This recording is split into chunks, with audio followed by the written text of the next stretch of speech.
Hi everyone and welcome back to the Colour Cave where we like to play with art stuff. My name's Jem and today I am bringing you another video in our Colouring for Beginners series.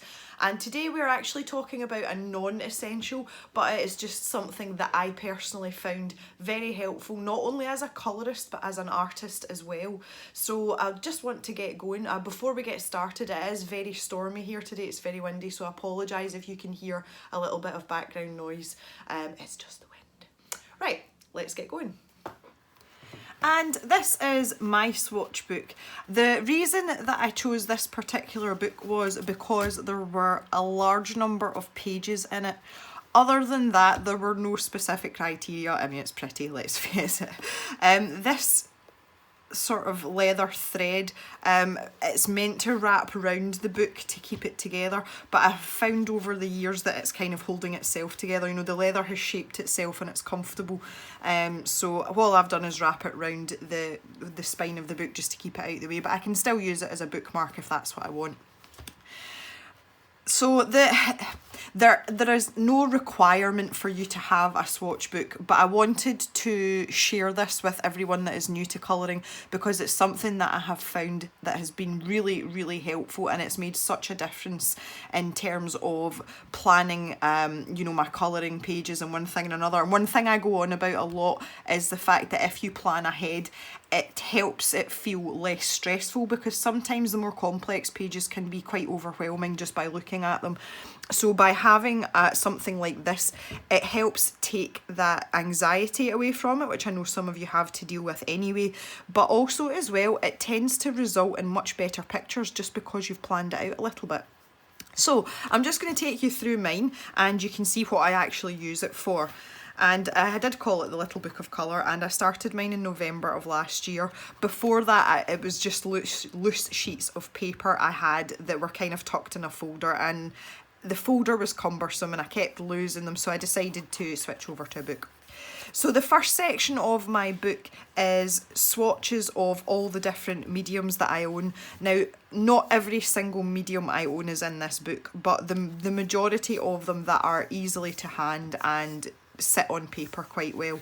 So it's mostly pencils, as you can see, and I have underneath each colour I have the name and the code as well, so I can jump between either or if I'm looking for a specific one.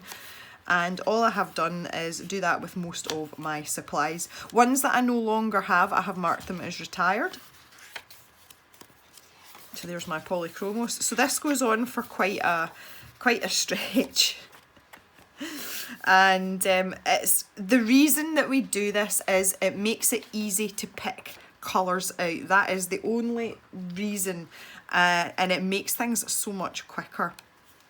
So that is the idea behind actually having a swatch book, and it is very boring. Some people really enjoy swatching. This is my Copic Markers. Some people really enjoy swatching out, and other people find it quite boring. I find it a bit tedious myself, but I promise you in the long run when it comes to picking out colours, it's going to speed things up for you elsewhere. So that is the first section of my swatch book.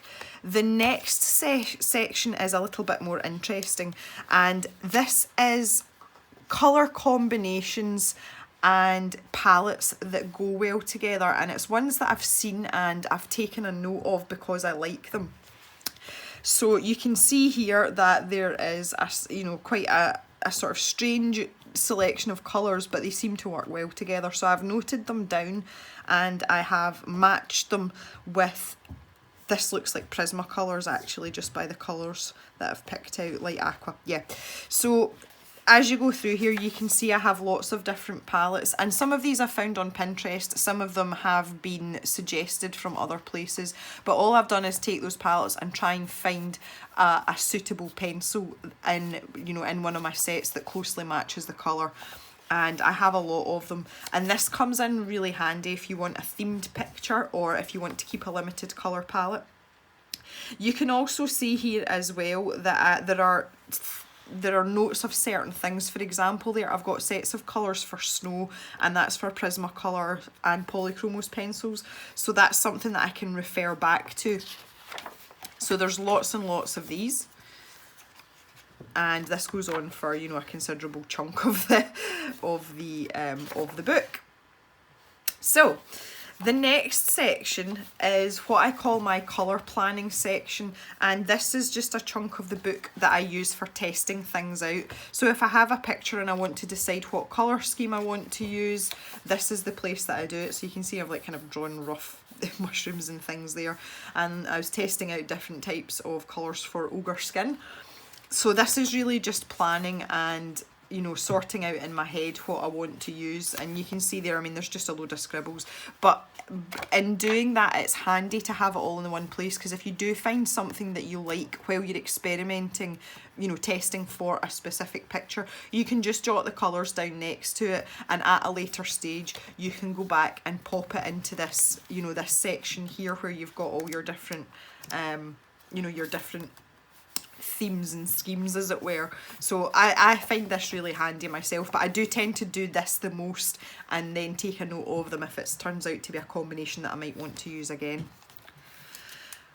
I've had to put an extra swatch section in, so I've done that kind of near the back, but this is just a continuation of the first part, and it's just all my various pencils and one thing and another.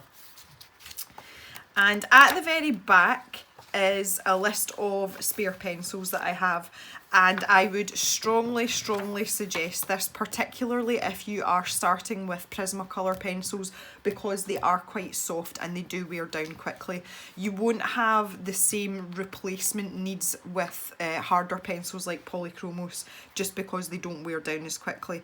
So I have this list of every spare pencil that I have, so that if I am using one of my pencils and it's getting quite short, I can look and see if I've got a spare one, and if I don't have a spare one, I can then order it and add it to my list here, and then by the time it runs out, I will have the spare right here. And you can see I've scored out ones already that I've used, and I have two of some as well, but this has been indispensable to stop me running out of a particular pencil halfway through a picture, particularly when I have been in sort of peak periods of colouring, when I'm colouring most days. So I would say that is, even if you don't keep a swatch book, it's really handy to have a list of your reserve pencils. Even if you keep it on a post-it note in the tin where the pencils are, just somewhere where you can refer to it in a list like this is really handy, and again, it's a great time saver.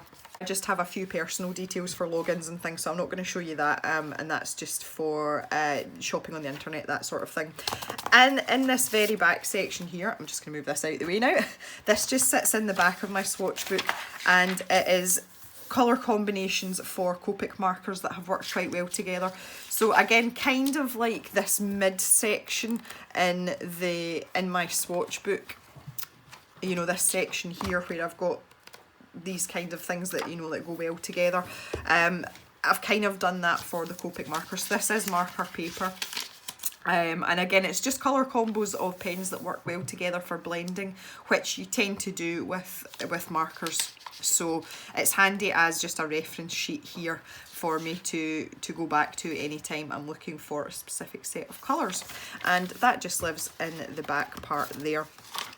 So there are lots of advantages to having a swatch book. I know it's not everyone's cup of tea, but even if you just have your main set of pencils swatched out in it and say a list of spare pencils, it's going to go a long way to making things easier for you when you come to plan your pictures and what colours you want to use. And also as well, if you come to an impasse, it means that at a glance you've got a chance of getting out of that without actually having to stop and leave your picture and go and thinking about it. So for those of you who are new to colouring, I would highly recommend getting yourself a swatch book, because it's going to make things much easier for you in the long run. And that is it for today and colouring for beginners. Hope you've enjoyed watching. Please hit the like button if you do, and feel free to subscribe if you haven't already. You can also check out some of our other videos here, and we shall see you next time in the cave, where we play with some more art stuff.